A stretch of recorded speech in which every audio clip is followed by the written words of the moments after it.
Good morning, everybody. Welcome to the webinar series Storyboarding Journalism. I'm Sangeeta Alwar. I teach English at IIJNM.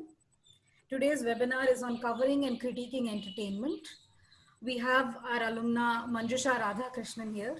She is a prominent entertainment journalist and movie critic, and she is the chief reporter at Gulf News Tabloid, based in the United Arab Emirates. Sorry.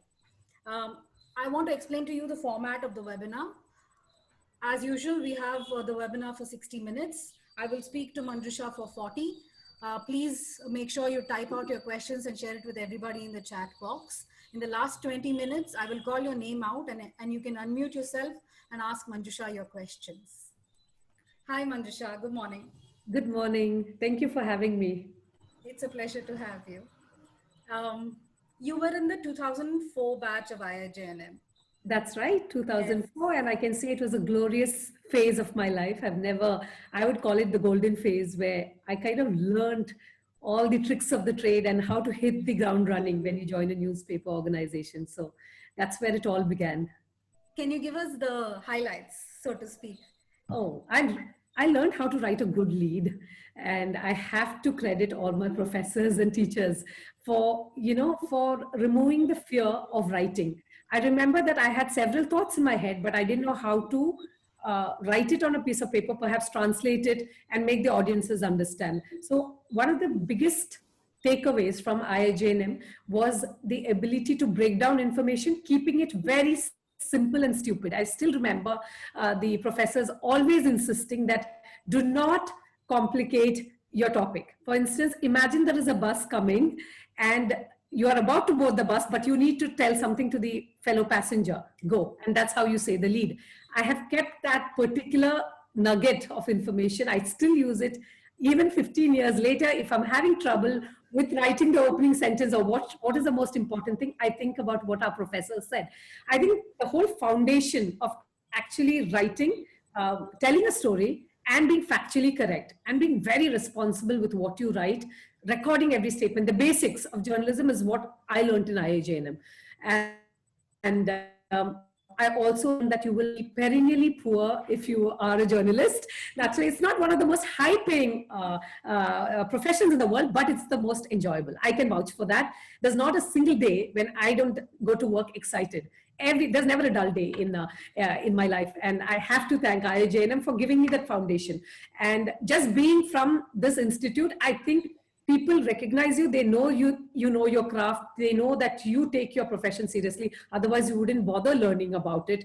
And I'm sure I have seen a big difference with kids who come out, who are the products of journalism institutes and who are not. So I think that's where we stand apart. And I think we've just learned to be responsible and also have fun in our line of work. And how did this Bangalore to Gulf News tabloid, how did that journey look like? Did you come into IIM knowing that you'd be an entertainment journalist? Never.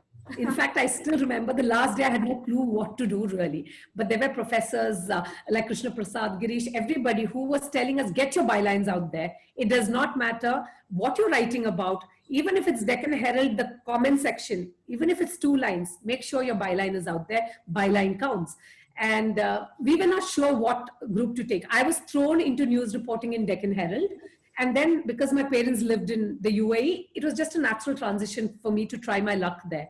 And Gulf News is the largest English daily in the UAE, very vibrant, and it's a very coveted place to work. I got thrown into a magazine for sub-editing. So I learned the art of actually tightening copies first. And then I was always interested in writing. That's what I knew. I knew that graphic design, I knew what I wanted to do. Reporting made me happy. And that's what I wanted to do. Editing, although it's a very, it takes a lot of discipline, I didn't enjoy it so much. So I made sure, I told my editors that I would love to be a part of the reporting. I want to be the face of Gulf News. Allow me to be on the ground and let's take it from there. And then they gave me the chance to be in their supplement. It's called Tabloid. So it's like the Bombay Times to Times of India. So it's a pull out. And what we do is we cover Bollywood celebrities, fashion, pop culture, music, everything that you can think of, which is not, which is easy on the eye, which it does take responsible reporting to do so, but it's not hardcore news. Hardcore news goes straight to the web. So I didn't know first that I would be in entertainment journalism. But when they gave me that chance, I just developed the sources in Bollywood.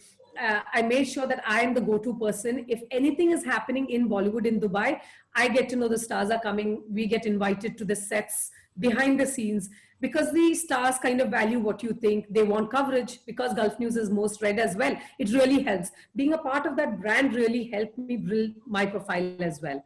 So building my sources was the first thing. And honestly, it all happened by accident, but I'm so happy it happened, because this kind of experience is something that you never get in life. And I'm so happy that I'm doing something that's so vibrant and very colorful.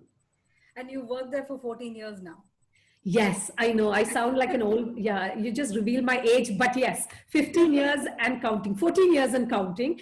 And I'll tell you why. Many people say that you have to change is the only constant, but within the organization, I did grow. I joined as let's say, a sub-editor, then a staff reporter, senior reporter, chief reporter. So right now, there was enough growth, and this is a company that really supports you, that actually cares for their employees as well.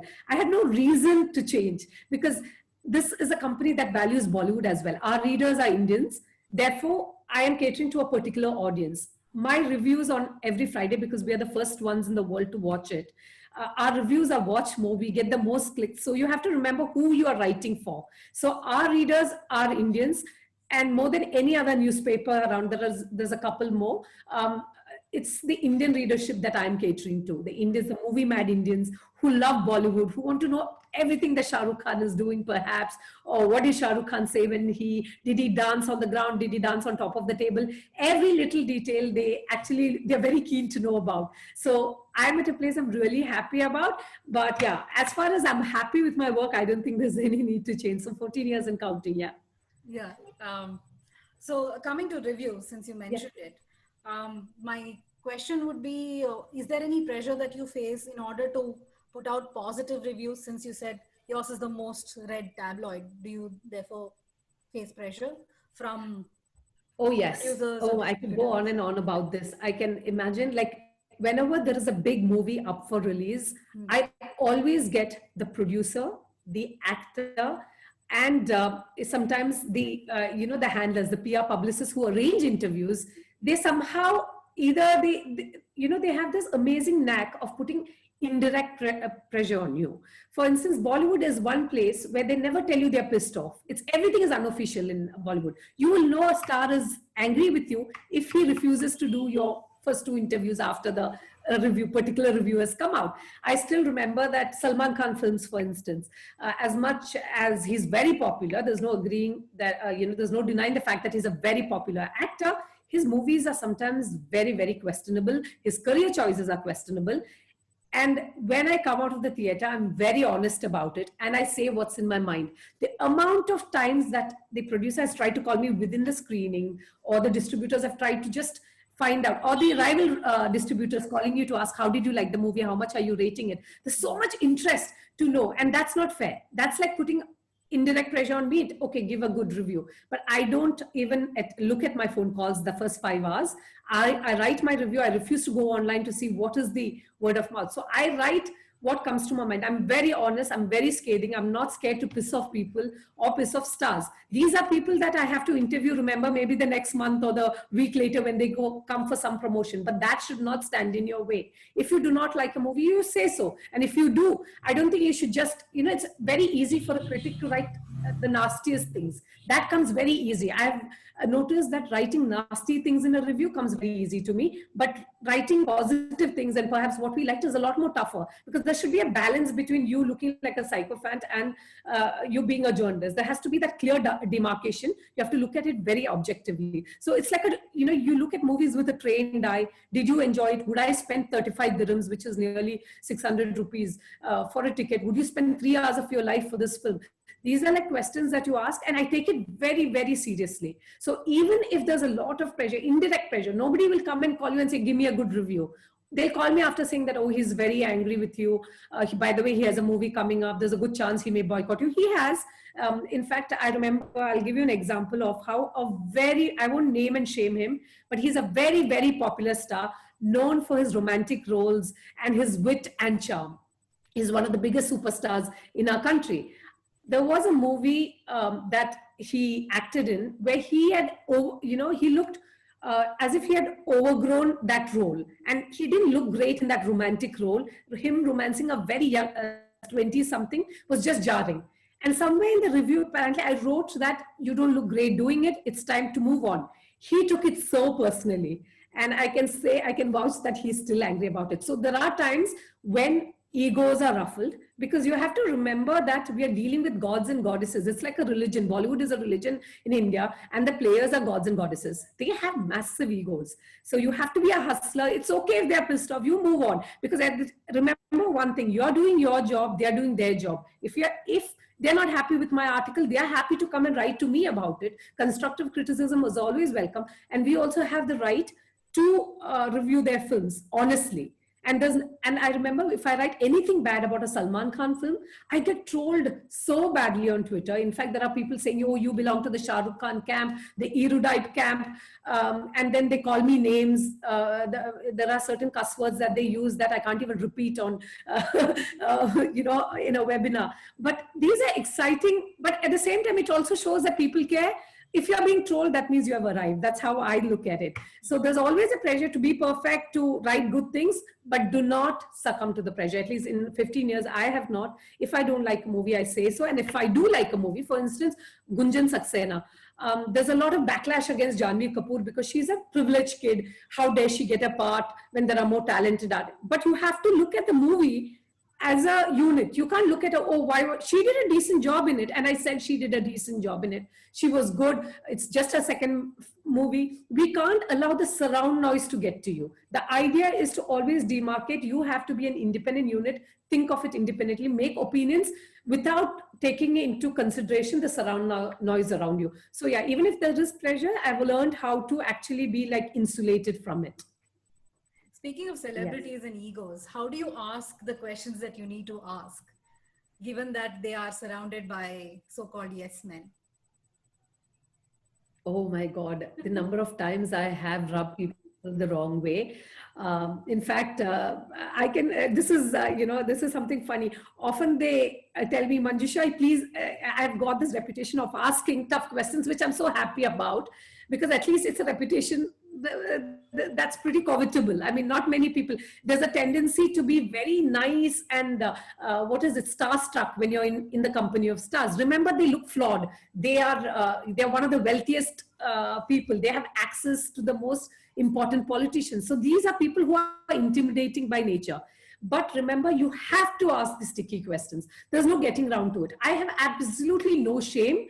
I have no problem in asking a person a relevant topic. I never ever talk about their personal life unless they volunteer. That is one rule that I do. I don't care for their marriage. I don't care if it's a breakdown, or unless they volunteer, there is a divorce and there's some domestic abuse, for instance, related to it. Then we ask them, because then it's an issue that people should talk about. However, if it is a personal matter, I never ask personal questions about who they're dating. But I do ask if they make a comment on rape, trivialize it. Salman Khan trivialized rape during the making of Sultan. And I remember he came to Dubai and he was with Sohail Khan promoting another movie. And I asked him, after I did the routine questions of what's the movie like, your character, I asked him, would you like, what happened? Would you like to apologize for your remarks for trivializing rape? Wasn't it not an ill, do you regret saying those words? And I remember how he completely brushed me off, got pissed off. He started commenting about the walls and talking random things about the movie that is of no interest, and basically to put you down. And how dare you ask a question? There is Sohail Khan, his brother, next to him, who looks at me and reprimands me for saying, you shouldn't have asked my brother this question, totally uncalled for. But I was like, I was doing my job, and we wrote that interview. When asked this question, this is his reaction verbatim. We did not add masala to it. We did not editorialize it saying, how dare he say it? But we said Sohail Khan intercepted me, asked me, how dare I ask that question? This is to tell you, no matter how intimidating that the next person is, how difficult it is to ask a question, the questions must be asked. For instance, Mohanlal. I don't know, he's one of the biggest stars from South India. When he came to Dubai, he made this throwaway remark about Me Too. Me Too is this movement of where people are talking about toxic working culture, sexual misconduct at workplaces. It started with Hollywood, percolated to Bollywood and South Indian cinema. He said Me Too is a fad. It was a throwaway remark, and everybody around him were laughing at the press conference. I was shocked that a national award winning star with who's considered well read, he's been to college, he's not like uncouth or anything, he knows how to process his thoughts, he makes his remark and it's such toxic locker room talk, and everybody is laughing around him. So when I got a chance to sit down with him, I remember the person next to him saying, let's try not to go there if you can. Let's keep it simple. And he told me about the friends that he has. He tried to be very friendly. The moment the cameras were switched on, the first thing I asked, what did you exactly mean by that? And then he goes on this thing, yes, I don't know what is Me Too, it should be us too. He made some really remarks that are very questionable for such a senior actor. That story got picked up by so many newspapers in India, and News Minute in India wrote about how journalists are never the story, but they said, Anna Ambedkar, for instance, she wrote how there is somebody who's not a starstruck journalist asking the right questions. She soldiered on. They may try to be flippant. They may try to make you feel really small for asking the question, but to ask follow-up questions. Never be afraid of asking the right questions. Remember, and that's something I've learned in IIJNM, only answers are stupid, questions are never stupid. So I go with that particular, grain in my head always, that you can ask the questions. At most, what can they tell you? Oh, no comments. I can deal with that. Or they can say you are out of line. That happened with me as well. Does this make sense? Yeah, please go ahead. Yeah, okay. There was Sachin Tendulkar. I had an interview with Sachin Tendulkar. Now he's a sporting icon. I'm an entertainment journalist. He came to Dubai to promote his documentary about his life and times. It was a sanctioned documentary. That means the subject who's being shown in the movie has sanctioned it. That means it's going to be a glossy biopic or a glossy portrayal of that person. So and I remember he was so bizarre in the way he conducted the entire press conference. We were not allowed to ask questions to him directly. They filtered the questions, his PR. We had to ask our local PR. The local PR gave it to his PR. And this is all happening in a press conference where we are face to face. So we are not allowed to ask questions to him directly. And that kind of set you off. What kind of a bizarre press conference is this? That this person who is so celebrated, what does he have to hide that he needs to do all this? Why is there, like, we're not talking about nuclear weapons here. We're just talking about your life. And there's a documentary coming. When I had a time to sit down and talk to him, I remember I asked him very, very point thing, was there a no-go zone? Was there a point in the documentary where you said, okay, let's not go there. Let's gloss over that phase of my life. And I didn't mean it in a bad way. I didn't want any salacious details or anything. I just asked, as I would ask any filmmaker.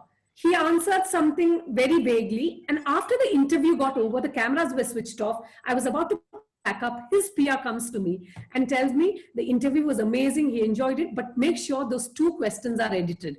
And I was like, what was wrong with those questions? He answered the questions. He could have said no comments. And there was just before we could have a heated exchange, Sachin Tendulkar comes in and says, you were out of line. And I was like, I was not out of line. I was doing my job just like how you are doing your job. You can always say no comments. So you should learn how to stand up and you should be convinced that you are right. I went back to my office, spoke to my editor and told him about this exchange. We refused to, and they backed me up entirely. They saw the tapes, they spoke to the cameraman, they spoke to everybody. They had an internal investigation into what happened, and they finally took a call not to promote his movie. Why should we promote a movie by a star? He's a star, he's a talent in that case. He's not on the cricketing field. So we're not commenting on his cricketing style or how great he is. As a filmmaker, he tried to arm twist us into writing a certain narrative. And perhaps even like, you cannot arm twist a journalist and ask them to write great things about you. That will not fly. No matter how friendly you are with me, that's not going to happen. Questions need to be asked. You may be my best friend, but I will still ask you tough questions. Fardeen Khan, when he was young, he was caught peddling drugs. I asked him about what was that rehab phase like. He got so irritated that I told him that he peddled drugs, which was my mistake. Actually, I should have done my homework. He only consumed drugs. He never peddled drugs. So the way I framed it was wrong, but he was so angry and he refused to do any more interviews for the day. But he still gave me an answer. But you could see that he was rattled. And then you can see how they shut you out. So always keep your tough questions generally for the last. Get your story first and then slip in the questions, and never be afraid of asking follow-up questions. There may be handlers around you. Now everything is orchestrated. These publicists come in on you, and they come to you and they're very, very, what's the word? They try to control the narrative. Never let them do that. It's not just all the bad experiences, though. I can tell you a time when Adrian Grenier, he's a Hollywood actor, I was interviewing him, and he was batting for environmental causes. What happened is I asked him about Donald Trump and how difficult it is to have a leader who thinks climate change is not real. The moment I asked the question, the publicist swoops in saying, I am not comfortable with my star answering that question. The star goes, I am comfortable answering it. I will answer the question. Go ahead. So there are actors who also stick with you. If you are being responsible about the way you question, there are actors who are happy to confide perhaps or talk about an issue. As long as you're not, make sure that you do your background check and that you frame your questions well. Charm goes a long way. You can always laugh things off. Any awkwardness can always be ironed out if you're charming. But remember, you have to ask the difficult questions. Nobody can tell you not to. And if it's of public interest, if it's a Me Too question, if there's an actor accused of sexual misconduct, you must ask that person about that episode. What did he learn from it? Is he in a sex rehab? What are you going to do about it? Is there any truth in those allegations? Give him a chance to speak as well. Similarly, if a woman makes those allegations, you have to cross-check, reach out to their publicist, get a comment. So you're asking sticky questions comes with the territory. If you can't do that, then I think you've already lost the battle. And since you've been doing this for quite some time, do you see any change over the past decade or so? Has it changed the way the stars, speak to you? Is it because of certain factors? Yeah. Of course, I can give you an example of Katrina Kaif. 10 years ago, Katrina Kaif she's so angelic on the screen. I'm sure you know her. She dances like a dream.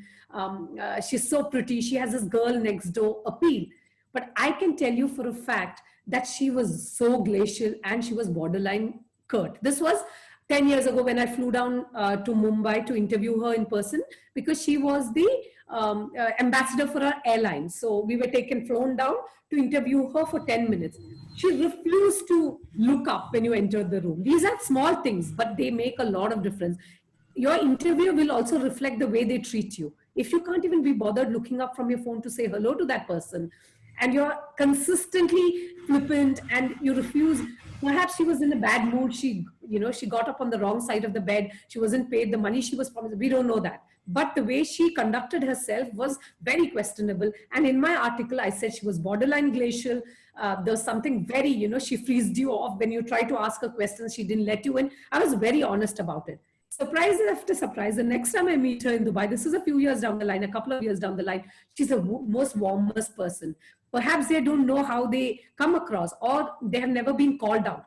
Always call them out if you think that you have been wronged, and even if we have wronged them, they will call you out. So there should be mutual communication as well. And there are actors like Katrina Kaif who have evolved. Perhaps we also have evolved. I would like to believe that even I've evolved as a journalist. Maybe the way I ask questions has become better. She's more tolerant towards all kinds of questions. She has learned the art of having a great conversation. And now I can say that we are not friends, never friends, but we can have an intelligent conversation. And that's always a great thing. And for instance, Irfan Khan, I can give you an example. He's an amazing actor. He never had publicists. We used to always reach out to him on our phone. And I remember WhatsApping him during Shaini Ahuja incident. For those who are unaware of that incident, he's a Bollywood actor. This was several years ago. He was accused of raping his domestic help. All right, so he's a tainted actor, Shaini Ahuja. At that time, I was talking to Irfan Khan, and I asked him to comment about domestic, about this particular issue. And Irfan Khan at that point told me that in India, 90% of the arranged marriages, women and brides are raped. The moment the story came out, social activists, people who were so-called the culture police, there was swift backlash. There were readers writing and saying that how dare Irfan Khan taints the opinion, taints the reputation of a country. He's a global star. He has clout. What you say is red. How dare you say something so flippant and sweeping about India that 90% of the women in arranged marriages are raped anyway. I got my newspaper ran the story. They ran the story and they were very, they stood by me. Because of the backlash, they asked me to call him back again. He answered my phone and I said, there's an intense, swift backlash. There's a lot of hate coming your way. Would you like to alter your statement or would you like to comment on it? He said he stood by his statement. Honestly, I thought he was an actor who would say, oh, you misconstrued me. Do you have your notes? I always record my notes. This is not what I meant. And I thought he would take the easy route. But he didn't. What he did is that I stand by my statement. Perhaps 90% is a statistic that was not a very well-informed one. My statistics is wrong, but my belief is not. So here's an actor who has enough trust in you to know that even if he makes a throwaway remark, I will handle it well. So that really worked. So a lot of us have this misconception, I think, that if you're interviewing journalists and asking them tough questions, you cannot expect to be on good terms with them or friends with them. Is that? Yeah, you're bang on target. I cannot claim to be friends with any Bollywood actor. I'm friendly with them. I'm familiar with them. They will treat me well. I will treat them well. But I know that I'm doing a job. They are doing a job. If you're promoting a movie or your brand or yourself, I'm also just paid to do that. So there's no question of me being, great friends with them. Over the years, in 15 years, I'll be honest with you, there are stars who are really friendly. They talk to you. Like Vidya Balan, for instance, she's so sweet. But if you don't like her movie, Shakuntala Devi, you should say you don't like the movie. Just because I love her as a person, I should have the ability as a journalist to demarcate the star and the person, the persona. I don't know if I told you with Becky Anderson on CNN. I was on CNN television and they were asking me, she was asking me, why is that Salman Khan, who has done such terrible things, why is he so well liked? Why don't people see what he's done? He's reportedly run over people, killed endangered species of animals, hit women.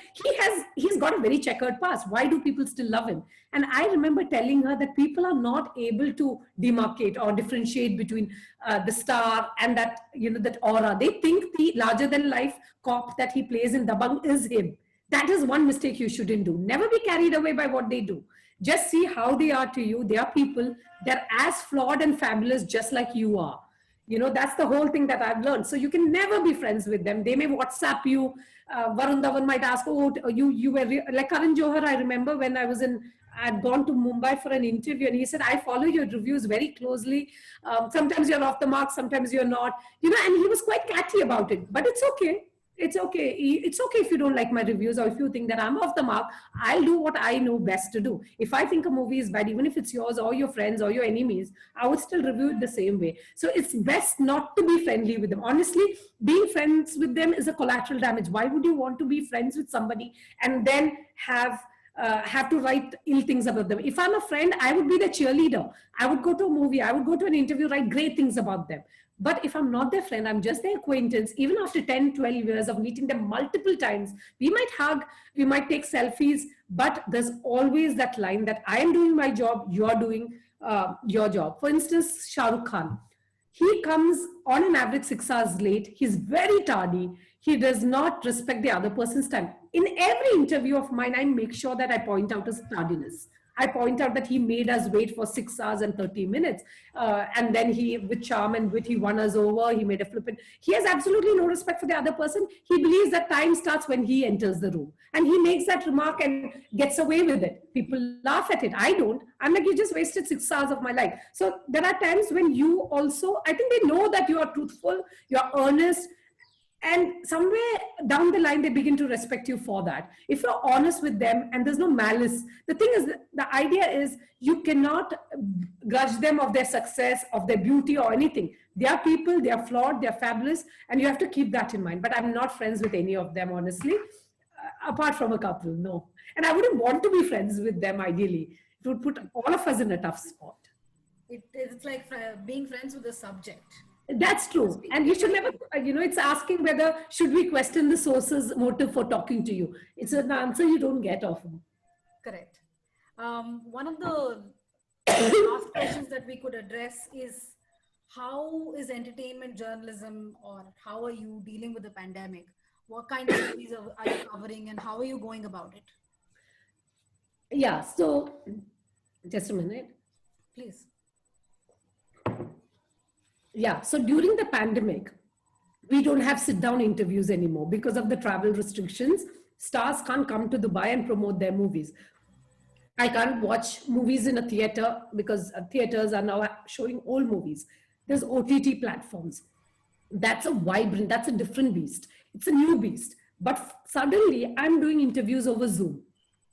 Nothing has changed. We have just learned how to rapidly evolve. It was like one day, our comfort zone was yanked away from us. We were put in, it was sink or swim for us. We were put in the deep end.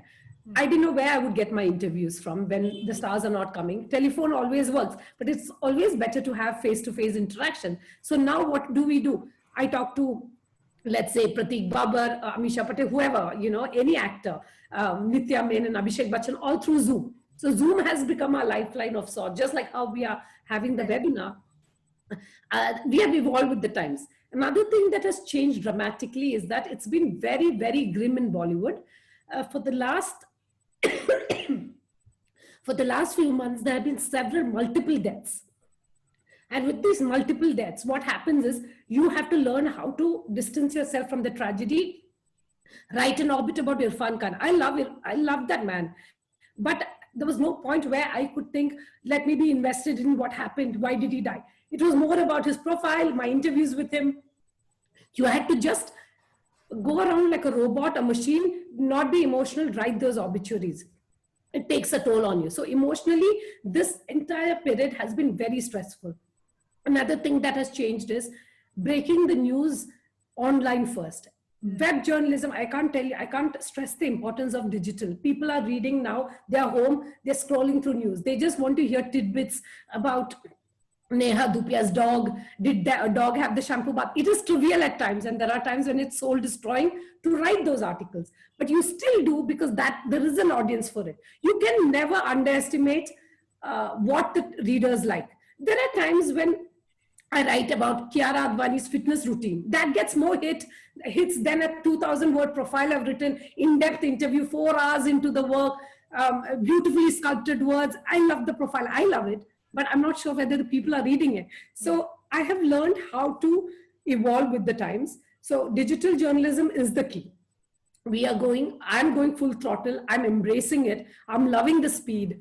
It has evolved so much in the sense that even if we don't have direct contact with the actors, I am still in control of the interview. I still make sure that these streaming giants send me screeners. Imagine being a journalist with enough clout that they send you screeners to you. It's okay if there's no theater, it's not okay. 1 week before they send you screeners so that they know that your review will be out. That's an indication that they take you seriously. So I think we have all just learned how to make a few changes. These are very, very tectonic shifts. Like it's not an easy shift to make, but I feel we have seamlessly moved on. I've always been prepared. Like I remember going to any premiere, and I also always think, let's tweet the story, let's Facebook the story, let's Instagram it. Always think digital. Don't think print. Don't think after a day it will come. If you start thinking, then you have already missed the boat. You cannot sit and wait to write the perfect intro. Don't write for all that. We don't have time. Just give the news. Remember, a bus is coming your way. You need to board the bus and tell that. That's one thing that has really worked. Give the facts and make sure your facts, check your facts, verify your facts, and give both parties a chance to talk about it. If it's a one-sided story, then it's not a fair story. At least reach out to the other person if there's an accusation being made. These are simple basics, but often these basics, because of lack of time, we miss it. And try to write clean copies. I mean, at the end of the day, I think that's what makes people happy. Let's not have grammatical errors or spelling errors. I'm sure we are all human, it happens, but try to reduce it and let's be careful. Yeah. Thank you, Manjusha. We have a couple of questions. Yes. First question is from Piara. Piara, do you want to unmute yourself and ask the question, please? Yes, thank you.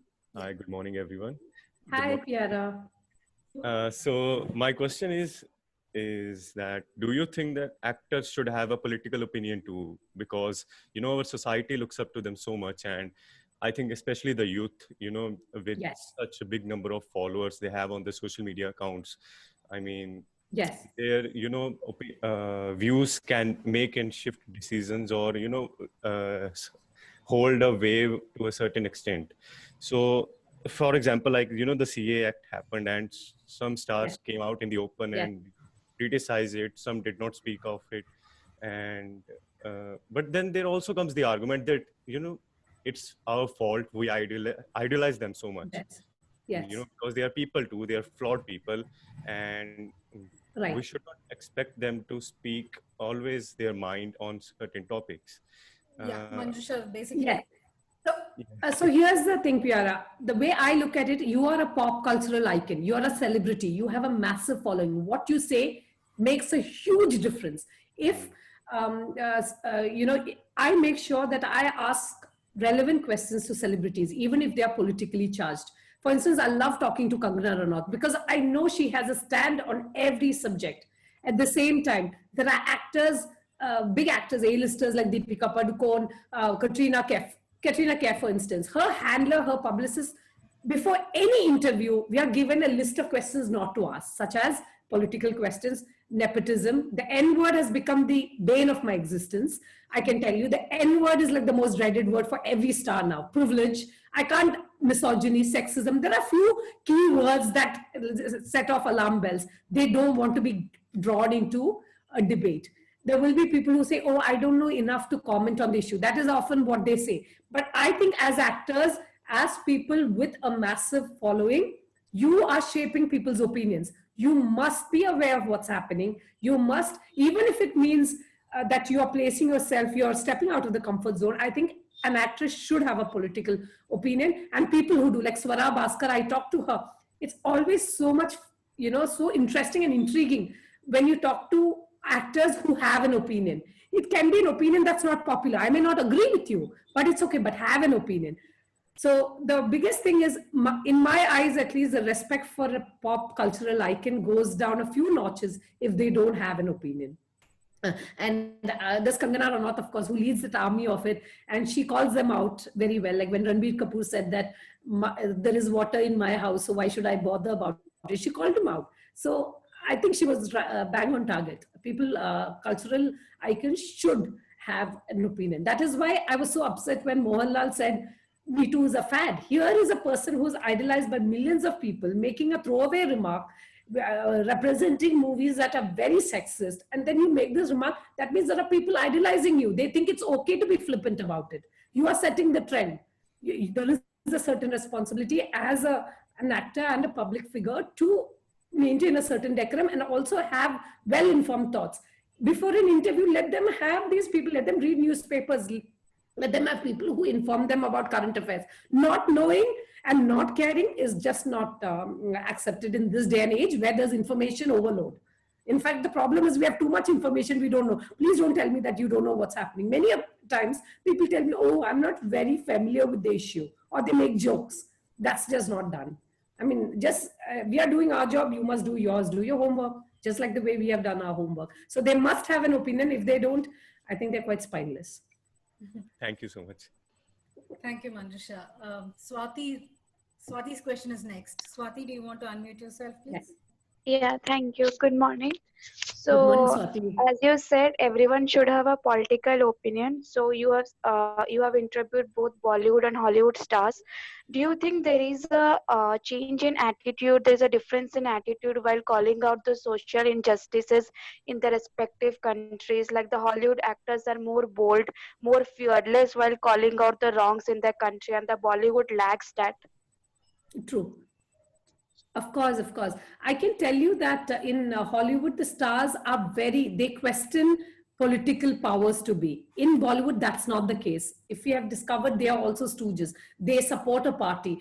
They seem to be hand in hand, or, they are united with the ruling party often, or with another party. you see that Bollywood stars are afraid to make any kind of political remarks because they know that they'll perhaps they'll face such a swift backlash within the industry, outside the industry, that they don't take risks. For instance, I remember when Black Lives Matter, when the black man was shot, there was police brutality. Many Indian celebrities came out in protest. Indian celebrities, Bollywood celebrities, they never talked about the migrant crisis, but they had the gumption and the guts to talk about Black lives that's happening in America. How is that fair? I'm like, if you cannot talk about what's happening in your own country, why would you have this selective outrage? And I remember writing, a big editorial piece on why is there selective, outrage, especially with stars like Priyanka Chopra, etc., who are very quick to comment on, let's stand with Black lives. But what about all those migrants who walked home and some got mowed over by trucks? Did you do anything to help them? Perhaps you did. Why are you not talking about it? Why are you not being critical of the government or critical of certain policies? Like the Hollywood stars, you talk to them about Donald Trump. If they are anti him, they will make sure that they will say so in so many words. But if you ask, often you're not allowed to ask political questions to celebrities because they are scared to be drawn into any kind of controversy. Bollywood stars in general, I find, are very narcissistic. They're insulated from everything, insular. They lead insular. Their entire the focus is on building a career, maintaining this almost flawless persona. So they don't want to be caught with their foot in their mouth. They're scared of backlash. So they have yet to grow a certain, Bollywood is yet to grow that kind of spine or the kind of the will to say what they want. They're not that liberated in that sense. They prefer to just talk about their movies. They're very, very focused about, this is what I want. This is the brand image I want to create. If I say a certain thing against certain people, it might, rub people the wrong way. So they're very cautious, and being cautious also makes them boring in some ways. So asking them political questions about CAA, we are told not to ask questions about nepotism, CAA, Sushant Singh Rajput. Now, these days, I get a list of things of what I shouldn't ask the stars. And often to get that interview, we have to abide by those rules. But what you could do is, in the interview, you mentioned that you were told not to ask these questions, so that it's very clear from the outside, there's full disclosure from our thing. It's not that we were not allowed to ask because the interview had to be movie specific, had to be project specific, brand specific. So we have to inform the audiences, give them the full disclosure that they refuse to be drawn into a debate. But there are actors who, I am yet to meet, like Irfan Khan, for instance, I think he was one, Rishi Kapoor, very easy to talk to. He would make all these remarks that are really, bold. So there are a few stars who are bold, but the majority of them are silent. They are withdrawn. If you ask them or push them against a wall, asking them some politically relevant question, they make sure that they give you an answer which doesn't say much. They are scared to rub people because their movies are directed impactfully. In Hollywood, I don't think there's that fear of the backlash. There's no fear of politicians or studios boycotting you over a comment you made or because of your political affiliation and leaning. But in Bollywood, that's not so. Everybody has to toe a line. So there is this unofficial code of conduct that you just don't get. But if you're in there, I think they all follow that same herd mentality of being politically correct. Thank you, Manjusha. Aniruddha wants to ask you about something personal. Aniruddha, do you want to ask a question, please? Are you here? I'll just read his question out, Manjusha. He wants to ask you if you exposed any controversies or publicity stunts before a movie is releasing.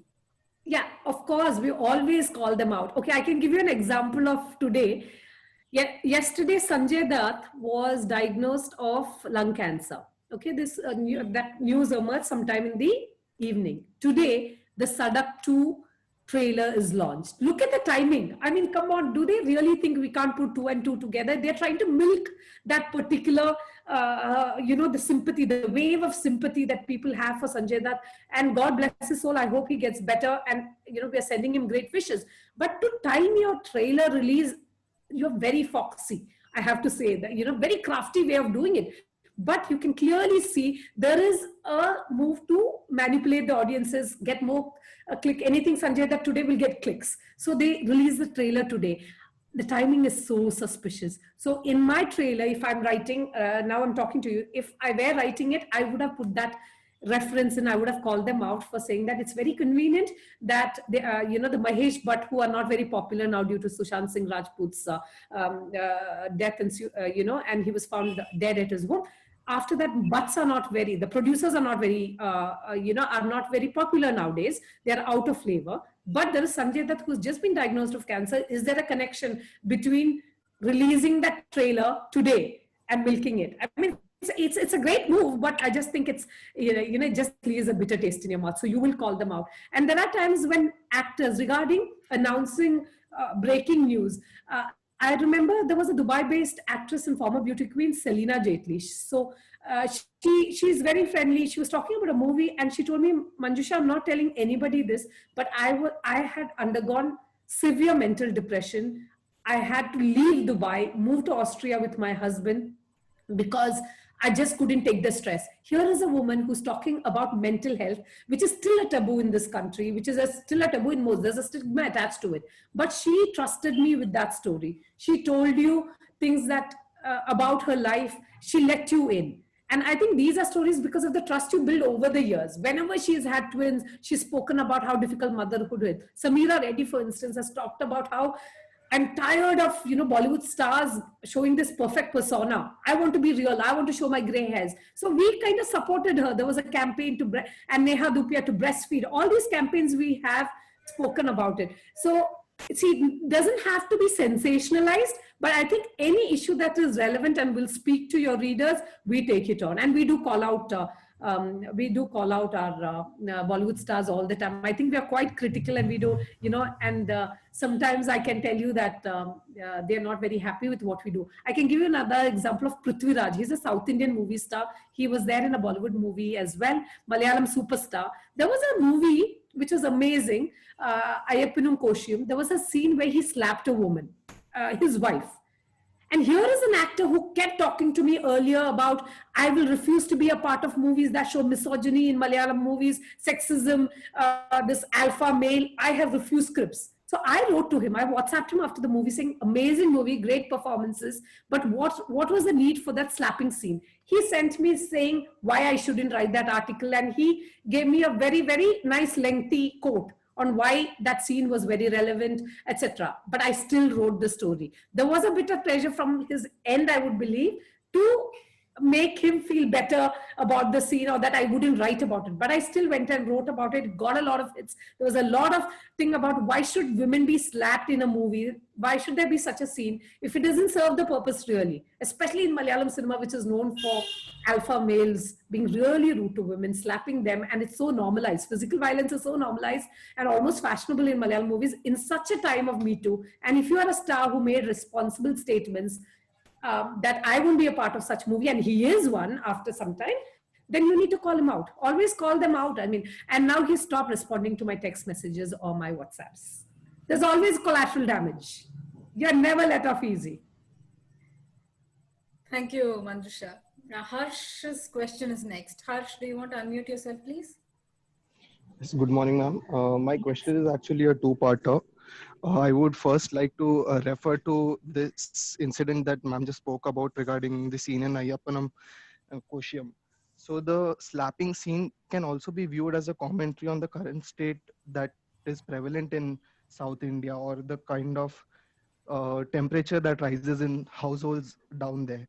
It may not be necessarily be promoting violence rather than a social commentary on the actual state. That's my first question. The main question is, when you review a Bollywood movie, do you do so by comparing it to the evolving styles in world cinema, or the references are Bollywood specific, like movies like Son Chiriya or Lunchbox or Udta Punjab have been categorically different from the Bollywood standard of musicals that we have set in our country today? So how do you make the difference in reviewing Hollywood movies or Bollywood movies? That's my question. Right. Thank you, ma'am. Yeah, I'll come to your question about Hollywood movie, reviewing movies. Do I compare it to do I give references to world cinema? I don't, because I don't think I'm an expert. What I'm familiar with is Indian films, and I'm very honest about it. And I try not to compare it to other films. Just because a movie is different, like The Lunchbox, very enjoyable, doesn't make it, or it caters to that elite cerebral level, doesn't make it automatically good. So I'm very aware of it. I try not to compare it to world cinema, because although I've attended film festivals, I've covered them over the years, Dubai Film Festival, Tribeca, I've covered them. I don't think I'm an expert in world cinema to make. And I don't make references if I'm not sure about it either, because it's not fair to the filmmakers. In my personal opinion, a movie should be looked at as an isolated piece of work. If it's enjoyable, yes. If does it give you joy, yes. Or does it is it more painful than a root canal treatment? You say things as is. I try not to compare it to world cinema, because at the end of the day, that is so reductive, don't you think? Like, how can you? It's like comparing my writing to somebody else's writing. Why would you do that? Each person has a unique style, and therefore I try not to.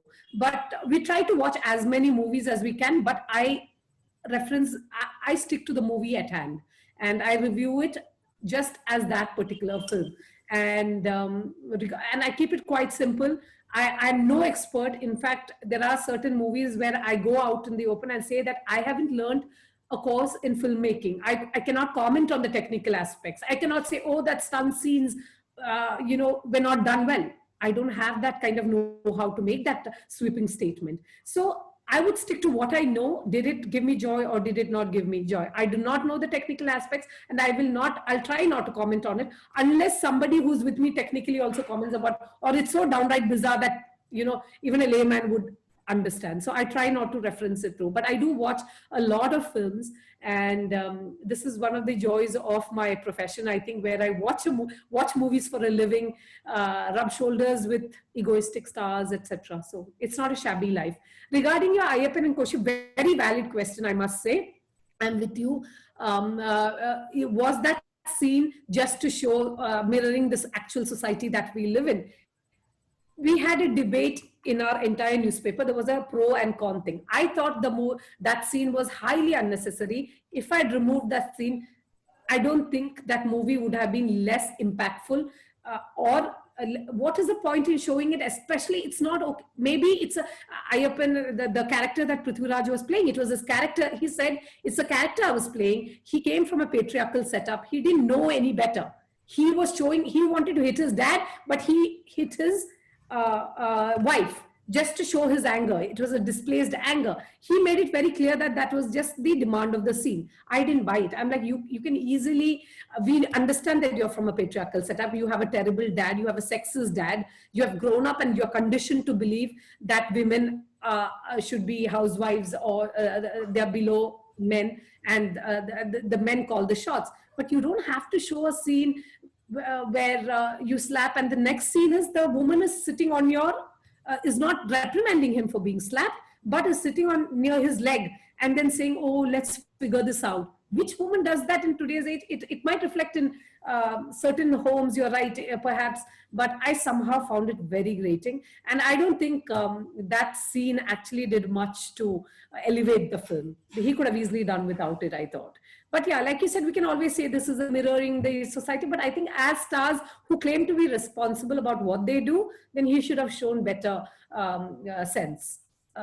He should have it should have hit an alarm bell, because he is an actor who's very tuned to what constitutes abuse, what is toxic working culture in a workplace. If you are so sensitive and you claim to support all of those causes, and you say I am an unabashed feminist, please don't do movies like this and say that it's a demand of the character and we are trying to just teach them, we are just showing society as is. Then don't make these statements. That's what I think. So I think I was a bit more, I had an issue with the scene because of his personal take on the matter. So even I couldn't, at some point, I was like, he could have easily done away with it. If you meant what you said, that I won't be a part of misogynistic scenes, or scenes that, like men talking ill about women and people are clapping because they're enjoying it. He said he won't be a part of it. This was a kind of on those lines. Thanks, Manjusha. We have two questions left. Upasana is first. Upasana, do you want to? Yes. Good morning, everyone. Good morning, ma'am. Sometime back, I saw an interview, and there were reports that where it was put out that the actresses are not on equal pay terms. So even if the role is significant, so how do you think it has been handled in Bollywood, or whether it's an important issue that needs to be discussed because Yes. it's based on discrimination on sexual terms? Yes, of course, of course. Yeah. So gender pay gap is something that I often ask all actors about it, actresses especially. And actresses like Sonam Kapoor, for instance, is very vocal about it. I'm not saying she's a great actress, but she is aware that I can ask for equal pay as well. Things are slightly changing. Of course, there's a huge gap between wage gap between men and women. That heroes are paid more, heroines are paid less. There are heroines like Sonakshi Sinha who often defend it, saying that look, heroes guarantee an opening. Like the producers can get the money, and therefore they're just reaping the benefits of the kind of bankability as a star they have in terms of box office power. A Salman Khan's movie will open to at least 50 crores or more. Whereas the Sonakshi Sinha's Khandani Shafkana, which was about a sex clinic, won't have those numbers. So she was very realistic about it. Like, we have to be realistic. But the only way to trigger this debate, we have often asked stars about Sonakshi Sinha, for instance, not Sonakshi Sinha, Shah Rukh Khan. Why are you paid more? And he gives a very witty reply about, oh, women love me, therefore. But that question has to be posed. It is a very relevant question, and the gap has not been bridged. We have a long way to go in Bollywood, especially where even I'll give you an example. Forget the pay gap, forget monetary compensation. There's Kareena Kapoor, who has completed 20 years in cinema. Even now, when she asked, I remember Karan Johar very proudly in his book, he claimed that, oh, I was angry because Kareena Kapoor dared to ask me the same remuneration as the hero. How is that possible? And I got very miffed off. He said it with such pride. He didn't see the existing problem there. You are conditioned to believe that the women shouldn't be paid as much, or they have no right to ask. And therefore, he boycotted her for quite a few times. They had a fallout, etc. So this is ingrained in the producers and distributors' head that male superstars or male actors command more following and more box office power. They bring in money. Therefore, we can compensate with them. We have to, as I think audiences, we have to start watching movies. If you don't go watch Son Chudiya, don't then complain that, oh, we didn't give Sushant Singh was ostracized by his own community. What about viewers? Did we watch that movie? Did we watch his films or side with a newcomer? But OTT platform is bringing about a change. I think things might change with the advent of OTT platforms, because now it's more about the talent. It's less about the star power. Now we don't care if Gulabo Sitabo had Amitabh Bachchan. It didn't release in the theaters. There are no numbers to worry about. There are no these marketing studio sanitization happening. 3 songs should be there to entertain them. So things are changing. And I think it's an exciting time for most actors to be there. And when I ask this question to the actresses, the thing they say is that the wage gap, the gender discrimination and the wage gap exists. The vanity van of a male star is a lot more spruced up than the vanity van of a female actor. I've seen it in this one, and you can see the difference in the way people around them behave towards a male actor, female. It's all there, it's evident, but things are way better. I think women, especially the young leading actresses, are very empowered. They talk about privilege, they talk about discrimination, they know how to demand. And I think only once you demand, perhaps things will get better. But there is a gender gap, wage gap and gender gap discrimination happening. I think it'll take some time for things to sort out. There are no stars who come to you and just sit down and start talking about it. Unless they want to talk about it, they won't. And we often ask questions, and sometimes, mostly I get politically correct answers, but on and off, there's Sonam Kapoor who says, why can't I be paid as much as the man? So it depends on person to person, but it exists. Thank you, Manjusha. Since you mentioned OTT, our next and last question of the webinar is about that as well. Abhishek, yes. Do you want to ask your question? Good morning, ma'am. Good morning, Abhishek. Actually, ma'am, I asked you about that, your opinion about censorship in Indian movie, actually, and should it be implemented in OTT platform? And apart from that, another question, that you were in IIJNM in 2004, that is far ago actually. So you can throw some light about your IIJNM life. Oh, of course. Yeah. Yeah. What was your first question? Censorship. Okay, so I am sitting in the UAE.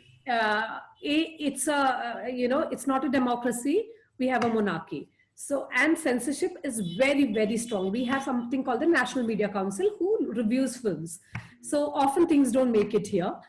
That's a reality we live in. For instance, I can't write Sex and the City. I can write girls in the city. You know what I mean? So I live in a country where there are a lot of cultural sensitivities. There was Lady Gaga who's coming to Dubai, and she had, she had toned down the content of a concert because she was thinking about the cultural sensitivity of this conservative region. So for me personally, it is very liberating when OTT platforms have no censorships. I think creative media, it's your choice to watch it, but I think as a creative medium, any kind of censorship is stifling. There should not be any kind of censorship. It should be free fall. You can always choose not to watch a certain movie. If there is an 18+ movie, or if there is brutal violence, or if there's nudity or excess amount of sexually graphic scenes, you can always choose not to watch it. But I think the onus should lie with the viewers to decide, and the filmmakers to make a movie that they think is true to their craft and true to their belief. So censorship, I don't think censorship should be at all a yardstick. In fact, one of the most liberating things about OTT platforms, when I talk to directors like Shujit Sarkar, who did Gulabo Sitabo, Rahul Roy, who was there, Rahul Bose, sorry, actor Rahul Bose in Bulbul, where he played this specially abled person, a twin brother who rapes his sister-in-law. And the scene was very graphic. And I asked him, was it difficult to do? Is it OTT platforms? Is it too much for us? Should we tone it down? And I remember he was telling me it is so liberating as an actor. We don't have to worry about the political correctness of it. Ask Anurag Kashyap about it. They are embracing it. I think any filmmaker is embracing the fact that they can be true to their medium without worrying about being correct. You have the choice not to watch it. And I think that's where OTT platform comes. You can always not subscribe to the particular OTT platform if you think it's a content that you're not happy with. It's too violent, it's too graphic, but you have a choice. But there may be a section of people, why can't we just be tolerant and make informed choices? If you don't want to watch the movie, fine, don't watch it, but there will be an audience for it. So I don't think censorship should ever matter. But having said that, I have to warn you that when we write copies, we're very careful about what we write. We are not allowed to say the word champagne. We have to say sparkling beverage because alcohol is not condoned here. So I work within the limits, so I know how, it's not easy, but you learn to live with it. So if OTT platform is giving you all the freedom, just grab it with both hands, enjoy your time, and you make informed choices. And my days in IIJNM, oh, I can't tell you, I think that was the best phase in my life, honestly. 2004, didn't know much about journalism as such, just it was a plunge that I took, because I was bored with the job that I had in, I was in a money exchange, and I was also doing my post-graduation in MA literature. Very, very lots of books, but no practical experience. But IIJNM was such a, joining journalism was just liberating. It acquainted you with professors, teachers, books, sites. It opened your eyes to a newer world. It just gave you access, I think. Somewhere you were taught that it's okay. People from Reuters came in. I remember Krishna Prasad from Outlook was our professor, amazing. Knight Fellows, Girish, everybody was so accessible. It was a kind of a college setup that I was not acquainted with. The questions, the kind of freedom that I enjoyed there in terms of asking questions. It was not this conventional setup, oh, they are the boss, you are their underling. No, it was a very democratic way of learning. It was a very democratic way of processing what you took in. They sent you on field trips. Oh my God, those field trips, I don't know if it still happens, but they just, from Kengeri, they used to just drop us to the city, and we just had to get stories. So basically they taught us that you have to hunt for stories. It just gave you the kind of like survival instinct. It actually, I would call this as a survival kit. What you're going to learn in IIJNM is just going to help you survive, will give you tools to navigate this newsroom, which I can tell you is a very, very vibrant place, but it's also a brutal place. People are not going to be kind to you. They're going to be mean to you. Let's just make peace with that fact. But somehow being in IIJNM, interacting with journalists who have been on the job and seasoned professors who know their beats so well, kind of helped me tackle, different subjects. I've learned that editors have to be your best friend. Now, that is something that had I not gone to IIJNM, I don't think I would have understood the importance of keeping your editor in the loop about everything. Talk to your editor, keep him in the loop. I still do that. Even today, if there is a sticky subject, I think it's IIJNM who told me, have the editor on your side. That's one way to insulate yourself from, protect yourself as well. And bylines are very important. Those are the two things I learned. So amazing days, I would say, some of the best dazzling days, I would think. Thank you, I would love to come back actually and just see you all.